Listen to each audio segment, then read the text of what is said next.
BPL এই বছর নাও হতে পারে তামিম।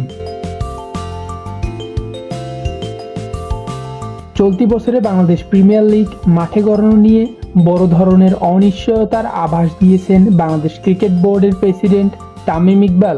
টুর্নামেন্টটি আরও গোছানোভাবে আয়োজন করতে চান তিনি। দেশের একটি সংবাদ মাধ্যমকে দেওয়া একান্ত সাক্ষাৎকারে বিপিএল নিয়ে তামিম বলেন, এবছর নাও হতে পারে বিপিএল গভর্নিং কাউন্সিলের চেয়ারম্যান আরও ভালো বলতে পারবেন। বিপিএল পুরোপুরি বন্ধ করে দেওয়ার পরিকল্পনা আছে কিনা এমন প্রশ্নের জবাবে বিসিবি প্রধান বলেন, বিপিএলটা গুছিয়ে করার,